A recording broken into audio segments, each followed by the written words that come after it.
ခဏလေးပဲလွန်ခဲ့တဲ့1မိနစ်တင်ကကျွန်တော်ဟာပတ်စံအနှဲငယ်ရဖို့အတွက်အသက်နဲ့ရင်ပြီးရုန်းကန်နေရတဲ့အစားအသောက်ပို့ဆောင်ရေး delivery သမားတစ်ယောက်ပဲရှိသေးတာခွေးကိုက်ခံရရုံတင်မကဘူးစိတ်ပုတ်တဲ့မိန်းမတစ်ယောက်ကရေခဲရေနဲ့မျက်နှာကိုတစ်ပက်တာကိုလည်းခံခဲ့ရသေးတယ်အိမ်လခတောင်မပေးနိုင်လို့အိမ်ရှင်ရဲ့နှိမ့်ထုတ်ခြင်းကိုလည်းခံခဲ့ရတယ်ဒါပေမဲ့နောက်1မိနစ်လဲကြာရောရဟတ်ယာဉ်အကြီးစားကြီးတစ်စီးကအဝေးပြေးလမ်းမပေါ်ကိုတက်မတ်ဆင်းသက်လာခဲ့တယ်လူမိုက်ဝစ်စုံမဲရောင်တွေဝတ်ထားတဲ့တက်တော်ဆောင်တဒါဇင်ကျော်ကကျွန်တော်ကို60ဒီဂရီညွတ်တွဲအယိုအသေးပေးပြီးတခင်လေးလို့ခေါ်ကြလေရဲ့အမှန်တော့ဒါတွေအားလုံးဟာအမိုက်ကောက်တဲ့အဖိုးအိုတယောက်ကိုတနာစိတ်နဲ့ပေါက်စီတဝက်ခွဲကျွေးခဲ့မိလို့ပါပဲဘသူကထင်ပါလဲ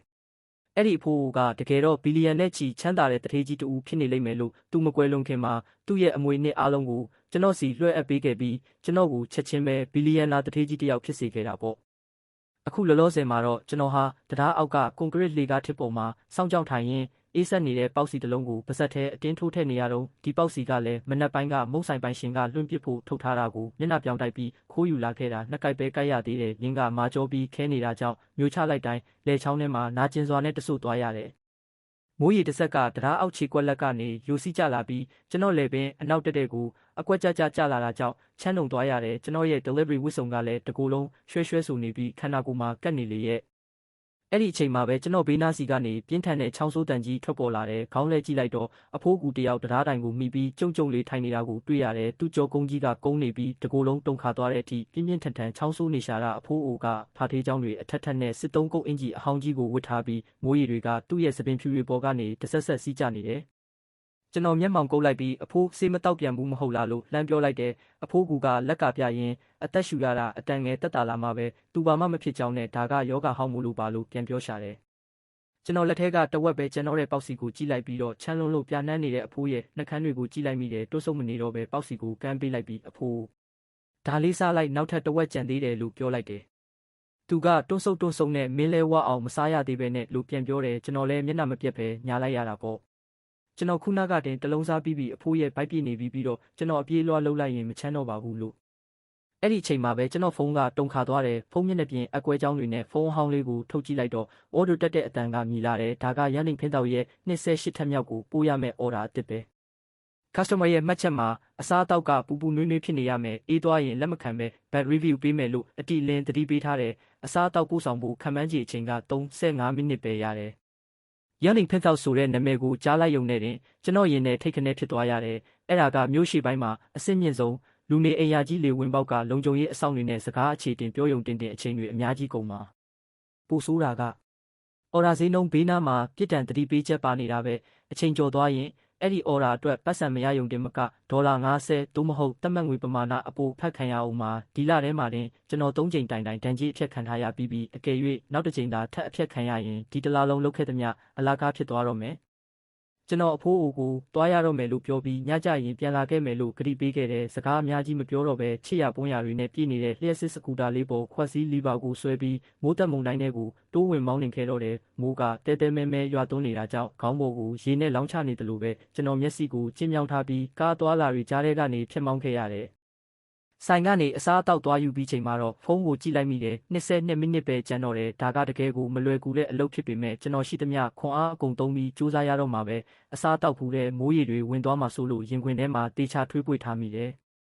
14မိနစ်အကြာမှာတော့ကျွန်တော်ရန်လင်ဖန်တက်စ်ကိုရောက်လာခဲ့တဲ့ယူနီဖောင်းဝတ်ထားတဲ့လုံခြုံရေးဝန်ထမ်းကပင်မကိတ်တကားဝမှာရက်နေပြီးကျွန်တော်ရဲ့စုပ်ပြတ်နေတဲ့စကူတာလေးကိုမြင်တာနဲ့တပြိုင်နက်ရွှန်ရှာမုန်းတီးတဲ့အမူအရာကသူ့မျက်နှာပေါ်ချက်ချင်းပေါ်လာတယ်ညှော်နှက်တစ်ခုခုကိုရှူမိလိုက်တယ်လို့မျိုးပေါ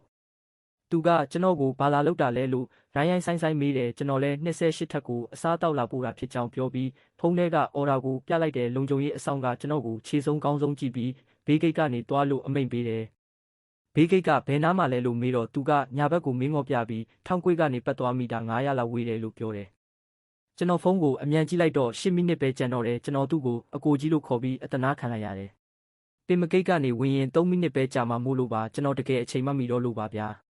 ဒါပေမဲ့သူကမျက်တောင်တစ်ချက်တောင်မခတ်ပဲပင်မကိတ်က delivery သမားတွေကိုပေးမဝင်ဘူးဒါစီကမ်းပဲလို့အပြက်ပြောချလိုက်တယ်ကျွန်တော်သွားကိုကျိတ်စကူတာကိုအမြန်လှည့်ပြီးဘေးဂိတ်စီကိုအပြေးမောင်းခဲ့ရတယ်လမ်းတစ်ဝက်မှာစောက်လို့ရအတားစီတစ်ခုနဲ့တိုးတာကြောင့်စကူတာကိုလက်နဲ့မပွေ့ချီပြီးဖြတ်ခဲ့ရသေးတယ်ဘေးဂိတ်ကိုရောက်သွားတော့လဲနောက်ထပ်လုံခြုံရေးတစ်ယောက်ကမှတ်ပုံတင်ဖို့တားပြန်ရောဒီလိုနဲ့တင်4မိနစ်လောက်အလကားကုန်သွားခဲ့ရတယ်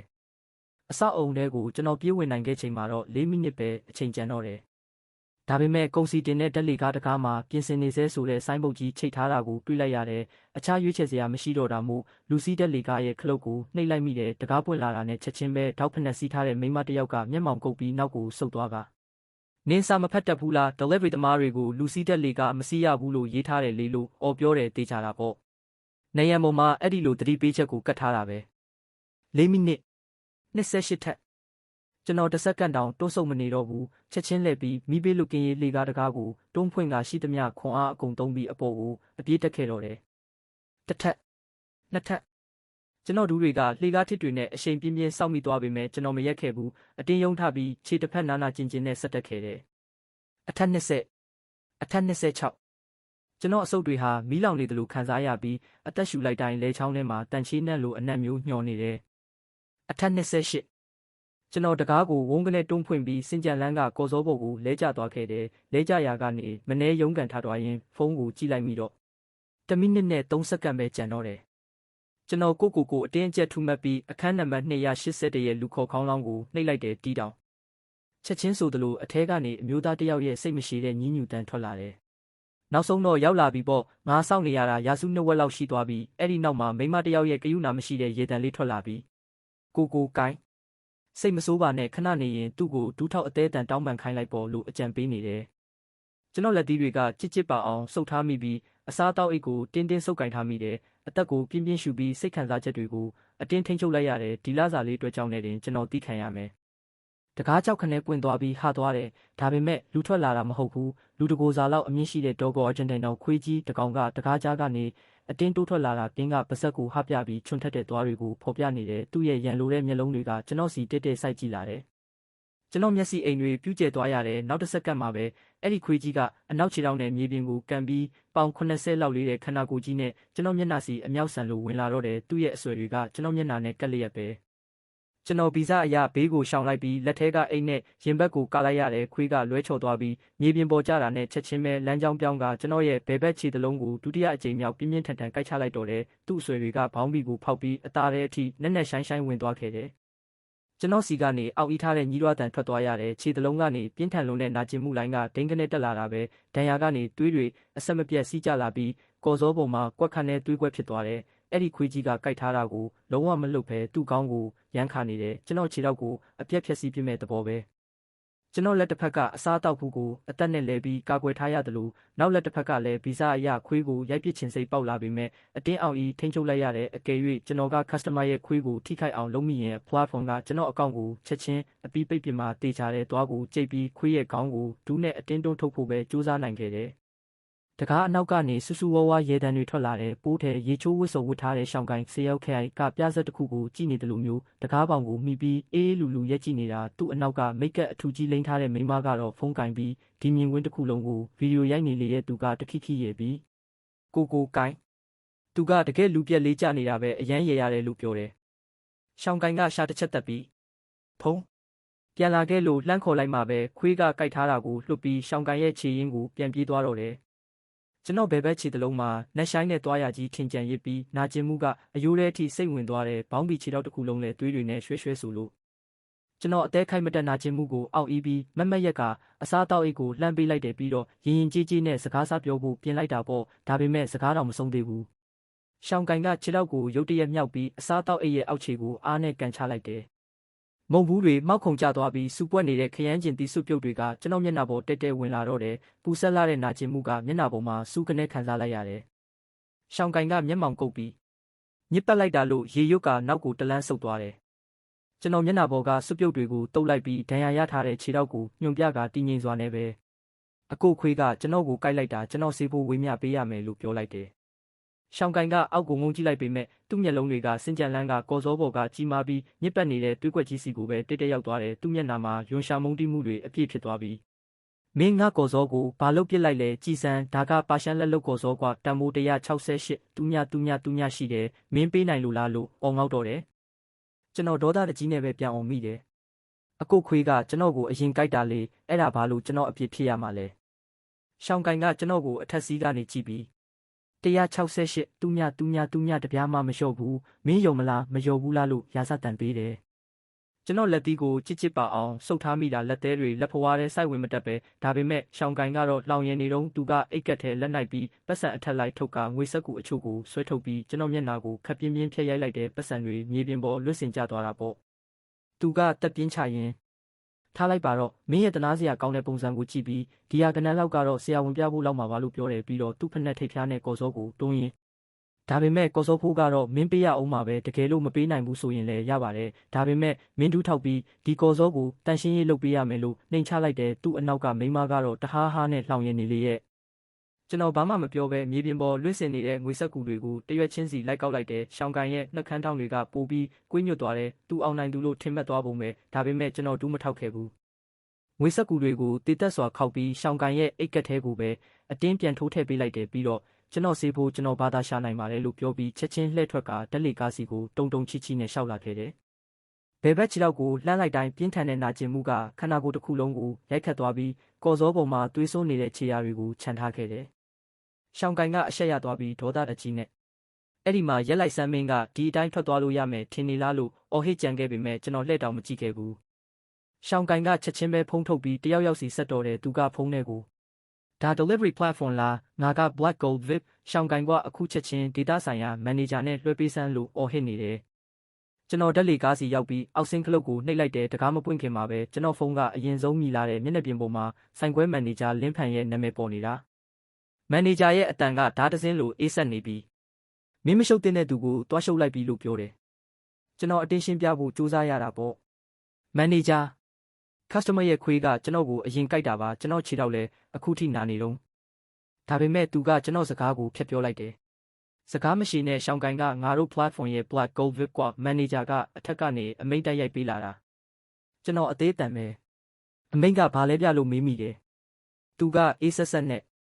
မင်းရဲ့အကောင့်ကိုအပြီးပိတ်လိုက်ပြီးတော့ဒီလအတွက်မင်းရဲ့လစာအားလုံးကိုလည်း customer ရဲ့နစ်နာကြေးအဖြစ်အပြည့်အဝဖြတ်တောက်လိုက်ပြီးတဲ့ကျွန်တော်နေရန်ကိုအားကိုးတကြီးမိချလိုက်ပြီးမျက်လုံးတွေကိုမှိတ်ထားမိတယ်ကျွန်တော်အသနာခံလိုက်ရတယ်မန်နေဂျာရဲ့ကျွန်တော်တလားလုံးပတ်ပြေးထားတာလေး6ရရှိတယ်ဗျာသူကအေးဆက်စွာပဲငါ့ကိုပြောလဲအပိုပဲဒါကအထက်ကဆုံးဖြတ်ချက်မင်းကိုတခုပဲအကြံပေးခြင်းနဲ့အဲ့လိုလူကူးလူတန်းမျိုးတွေကိုမင်းသွားပြီးမပြိုင်ဆိုင်ပါနဲ့လို့ပြောပြီးဖုံးချသွားခဲ့တယ်ကျွန်တော်မှောင်မဲသွားတဲ့ဖုံးမျက်နှာပြင်ကိုကြည့်ပြီးဘာစကားမှမပြောနိုင်တော့ဘူးဓာတ်လေကတကားပွင့်လာပြီးပြန်ပိတ်သွားပေမဲ့ကျွန်တော်အထဲကိုမဝင်ဖြစ်ခဲ့ဘူးဒီအတိုင်းငြိမ်ငြိမ်လေးရက်နေမိပြီးမှဖုံးထဲကမင်းမွားကိုဖွင့်ကြည့်လိုက်တယ်ဒီနေ့ကစက်တင်ဘာ18ရက်ဝမ်ချန်ရဲ့မွေးနေ့ပဲကျွန်တော်ဒီနေ့ညမှာသူ့ကိုအနောက်တိုင်းစားတောက်ဆိုင်တစ်ခုမှာညစာကျွေးဖို့ကတိပေးထားခဲ့တာဒီဆွဲကြိုးလေးဝယ်ဖို့အတွက်ကျွန်တော်တစ်နှစ်ခွဲနီးပါးပတ်စံစုခဲ့ရပြီးအိတ်ကက်ထဲမှာအမြဲတမ်းတိတိကျကျထည့်ထားခဲ့တာကျွန်တော်လက်လိုက်ကြည့်လိုက်တော့ဆွဲကြိုးဘူးလေးကရှိနေတော့မယ်နာကျင်မှုကိုအောက်အီးပြီးအင်ဂျီလက်စ်ကိုဆွဲဖြတ်ကခြေတလုံးကဒဏ်ရာကိုတင်းတင်းကြက်ကြက်စီးလိုက်တယ်ပြီးတော့စကူတာပေါ်တက်ပြီးစီးပွားရေးလမ်းမပေါ်ကအနောက်တိုင်းစားတောက်ဆိုင်စီကိုအပြေးမောင်းခဲ့တော့တယ်မချနိုင်အနောက်တိုင်းစားတောက်ဆိုင်လေးကနှွေးထွေးတဲ့ဝါကျင်ကျင်မီးရောင်တွေနဲ့လင်းထိန်နေတဲ့ကျွန်တော်တကားကိုတွန်းဖွင့်လိုက်တာနဲ့အဲ့ကျိုဝန်တန်းမိန်းကလေးရဲ့မျက်နှာပေါ်ကလှုပ်ယူထားတဲ့အပြုံးတွေကချက်ချင်းတောင့်တင်းသွားတော့တယ်ကျွန်တော်ကခြေဆုံးကောင်းဆုံးမိုးရည်တွေရွှဲရွှဲဆိုနေပြီးအင်ဂျီမှာလည်းခရမ်းကျင်သည့်စုပြုတ်တွေပေကြံလို့ဘယ်ဘက်ခြေထောက်မှာလည်းစုပ်ပြက်နေတဲ့အဝိစာကြီးနဲ့ကြည့်ရတာညစ်ပတ်နေတဲ့ရေမြောင်းတွေကဆွဲတင်လာတဲ့သူနဲ့အလားတန်တူနေတာပေါ့သူမကတုံတုံရီနဲ့ပဲဘုတ်ကိတ်လှုပ်ထားတာရှိပါသလားရှင်လို့မေးတယ်ကျွန်တော်က9:30မှာဝန်ချန်နာမည်နဲ့ပွဲယူထားပါတယ်လို့ပြောလိုက်တယ်အဲ့ကျူကကျွန်တော်ကိုအထဲကိုခေါ်သွားပေးတဲ့စပွဲအချို့ကိုဖျက်သွားရချိန်မှာတော့ဘေးပတ်ဝန်းကျင်ကဧည့်သည်တွေစီကနေပြင်းထန်တဲ့တီးတိုးလောင်ပြောင်းတန်တွေထွက်လာတယ်ကျွန်တော်မကြားချင်အောင်ဆောင်ပြီးရှောက်လာခဲ့တယ်အဲ့ဒီနောက်တိုက်ခန်းကွယ်တစ်ခုကိုလှည့်လိုက်ချိန်မှာတော့ကျွန်တော်ခြေလမ်းတွေရုတ်တရက်တန့်သွားရတယ်သတင်းပေါက်နာကစပွဲဝိုင်းမှာဝန်ချန်တယောက်လှလှပပပြင်ဆင်ဝတ်ဆင်ထားတာကိုတွေ့ရတယ်ဒါပေမဲ့သူမရဲ့မျက်နှာချင်းဆိုင်မှာဘယ်သူမှထိုင်မနေဘူးအဲ့ဒီအစားရွှေဆွဲကြိုးအထူကြီးဆွဲထားတဲ့ဝတ်တုပ်အမျိုးသားတစ်ယောက်ကသူမရဲ့ဘေးနားမှာကတ်ထိုင်နေပြီးသူ့လက်မောင်းကြီးကိုဝန်ချန်ရဲ့ခုံနောက်မှာတင်ထားလေရဲ့သူကဝန်ချန်ရဲ့နားနားကိုတက်ပြီးစကားတီးတိုးပြောနေတာကြောင့်ဝန်ချန်ရဲ့မျက်လုံးတွေကရေမုံမှုတွေနဲ့တောက်ပနေတဲ့သူကတခိခိရဲ့ပြီးမစ္စတာဂျိုးကတော့စိုးလိုက်တာလို့ပြောနေရှာတယ်ကျွန်တော်3 မီတာကွာမှာရက်ပြီးဒီမြင်ကွင်းတစ်ခုလုံးကိုကြည့်နေမိတယ်ဝန်ချန်ကကျွန်တော်ကိုအရင်ဆုံးမြင်သွားတာသူမမျက်နှာပေါ်ကအပြုံးတွေချက်ချင်းပျောက်ကွယ်သွားပြီးရုံရှာမုန်းတီးတဲ့အမူအရာနဲ့အစားထိုးဝင်ရောက်လာတဲ့သူမထိုင်ရာကနေဝုန်းကနေထရက်ပြီးကျွန်တော်စီလျှောက်လာကဒေါသတကြီးတူတူလေးအော်တော့တယ်နင်ဘာလို့ဒီကိုရောက်လာတာလဲနင့်ကိုနင်လဲပြန်ကြည့်ဦးငါနင့်ကိုဒီနေ့ delivery ဝစ်စုံမဝက်လာပါနဲ့လို့တိတိကျကျမှာထားတယ်မဟုတ်လားကျွန်တော်ရှင်းပြရတာပေါ့ ကို platform ကနေအလုပ်ထုတ်ခံလိုက်ရလို့ပါပြီးတော့အင်ဂျီလဲဖို့အချိန်မရလိုက်လို့ဝန်ချန်ရဲ့မျက်လုံးတွေကမယုံနိုင်စရာဖြစ်သွားပြီနင်ကအတုံးမကျလိုက်တာ delivery ပို့တဲ့အလုပ်လေးတောင်အထုံးမခံရအောင်မလုပ်နိုင်ဘူးလားလို့လောင်ပြောင်တော့တယ်စပွဲတစ်ဖက်ကဝါတုတ်တုတ်လူကြီးကဝိုင်ခွက်ကိုကင်ပြီးရှောက်လာတဲ့သူကကျွန်တော်ကိုကြည့်ပြီးချန်ဒါဘာတူလဲလို့မေးတယ်ဝန်ချန်ရဲ့မျက်နှာကနီမြန်းသွားရာကနေချက်ချင်းဖြူဖြော့သွားတယ်ကျွန်တော်အဲ့ဒီလူကြီးကိုလုံးဝလစ်လူရှုလိုက်တယ်အဲ့ဒီအစားအိတ်ကက်ထဲကဆွဲကြိုးဘူးလေးကိုထုတ်ဖွင့်ပြပြီးမွေးနေ့မှာပျော်ရွှင်ပါစေလို့ဆုတောင်းပေးလိုက်တယ်ဝန်ချန်ကတစ်ချက်ပဲလှမ်းကြည့်တယ်ယူဖို့ညှင်းဆန်ယုံတင်မကဘူးသူကဝါတုတ်တုတ်လူကြီးကိုမောကြည့်ပြီးကျွန်တော်ဘက်လက်ကနင်အရင်ပြန်လိုက်တော့နောက်မှစကားပြောမယ်လို့နှင်လွတ်တယ်အဲ့ဒီလူကြီးကတဟားဟားရေပြီးနောက်မှဆိုတာဘယ်ချိန်လဲကြည့်ရတာသူမရဲ့ရီးစားကအစားတောက်ပိုးတဲ့ကောင်ပဲကိုလို့ခြေဆုံးကောင်းဆုံးကြည့်ပြီးလောင်ပြောင်တော့တဲ့စားတောက်ဆိုင်တွေကဧည့်သည်အားလုံးရဲ့မျက်လုံးတွေကကျွန်တော်တို့စီကိုပဲစုပြုံရောက်ရှိလာခဲ့တယ်ဝန်ချန်ရဲ့မျက်နှာကလုံးဝမှောင်မဲသွားတယ်သူမကကျွန်တော်လက်ထဲကဆွဲကြိုးဘူးကိုဆက်ခနဲလူယူပြီးကြည့်တော့မကြည့်ပဲဘေးနာကအမိုက်ပုံးထဲကိုတက်တက်ပစ်ထည့်လိုက်တော့တယ်ပြီးတော့သူကနာနာကျင်ကျင်နဲ့နင်ကလမ်းဘေးဆိုင်ကဝယ်လာတဲ့အပေါ်စားလက်ဝတ်ရတနာတွေကိုငါ့ကိုစင်မြန်းပေးဖို့တကယ်ပဲစိတ်ကူးနေတာလားလို့အော်ပြောတယ်ကျွန်တော်လက်တွေလေထဲမှာတောင့်တင်းသွားရတယ်ဝန်ချန်ရဲ့အတန်ကပူကျဲလာပြီးငါအားလုံးကိုစိတ်ပြက်လာပြီးနင့်ကိုနင်ပြန်ကြည့်စမ်းကျွတ်ဆုပ်တကောင်လိုရွှဲရွှဲဆိုနေပြီးဒဏ်ရာတွေနဲ့အစားတောက်တောင်တေးသေးချာချာမပို့နိုင်တဲ့လူမွေးတယောက်နဲ့ငါကဘလို့လှုပ်ရှိဆက်ရမှာလဲငါတို့လမ်းခွဲရအောင်နောက်တစ်ခါငါ့ကိုလာမရှာနဲ့တော့လို့ကြေညာလိုက်တယ်ပြောဆိုဆိုနဲ့ပဲသူမကစပွဲပေါ်ကရေခဲရေခွက်ကိုယူပြီးကျွန်တော်မျက်နှာကိုတက်တက်ပက်ချလိုက်တော့တယ်တဆိုင်လုံးခဏတာတိတ်ဆိတ်သွားပြီးမှလောင်ပြောင်တယော်တဲ့ရေတံတွေစူညံစွာထွက်ပေါ်လာခဲ့တယ်ကျွန်တော်ပြန်ပြီးဒေါသမထွက်ခဲ့ဘူးဒီအတိုင်းလက်ကိုဆန့်ထုတ်ပြီးမျက်နှာပေါ်ကရေတွေကိုတုပ်လိုက်တယ်ပြီးတော့ကိုယ့်ဘော်ကတမယာတိဖက်လေးကိုကောက်ပြီးစပွဲပေါ်ကိုအေးစစ်စစ်ပဲတင်လိုက်တယ်ဝန်ချန်နဲ့အဲ့ဒီဝါတုတ်တုတ်လူကြီးကိုအေးဆက်တဲ့မျက်လုံးတစ်စုံနဲ့နောက်ဆုံးအကြိမ်ကြည့်ပြီးပြက်ပြက်တသားပဲလှည့်ထွက်ခဲ့တယ်ကြောကိုမတ်မတ်ဆန့်ပြီးခြေတစ်ဖက်နာနာကျင်ကျင်နဲ့စားတောက်ဆိုင်ထဲကနေထွက်လာခဲ့တော့တယ်မိုးကပိုပြီးတဲလာပြန်ပြီးကျွန်တော်မှမိုးကအင်ဂျီမရှိဘူးကျွန်တော်လေကားထစ်ပေါ်မှာရက်ပြီးမိုးရေတွေကို30စက္ကန့်လောက်အကြခံလိုက်ပြီးမှစကူတာပေါ်တက်ပြီးကျွန်တော်ငားနေတဲ့အခန်းစီကိုမောင်းခဲ့တယ်မိနစ်20ကြာပြီးလမ်းကြားထဲချိုးကွေးလိုက်ချိန်မှာတော့တခုခုမှားယွင်းနေပြီဆိုတာတွေးလိုက်ရတယ်ကျွန်တော်ရဲ့ဆောင်းပါးလေးကရေအိုင်ထဲမှာပြန့်ကျဲနေပြီးမိုးရေတွေကြောင့်စုပ်ပြက်နေတဲ့အဝတ်စုပ်လိုဖြစ်နေပြီးကျွန်တော်ဝတ်စားတွေခွက်တွေအိတ်တွေအရာအားလုံးကရှုပ်ရည်တွေထဲပြစ်ချခံထားရတာဝတ်တုတ်တုတ်အင်ရှင်ကကျွန်တော်ရဲ့ခြေအိတ်တွေကိုအမိုက်ပုံနဲ့ပြစ်ထည့်နေတော့အင်ရှင်ကဟန်ဆောင်ပြုံးနဲ့မင်းပြန်လာတာအချိန်ကိုက်ပဲလို့ပြောပြီးရိုင်း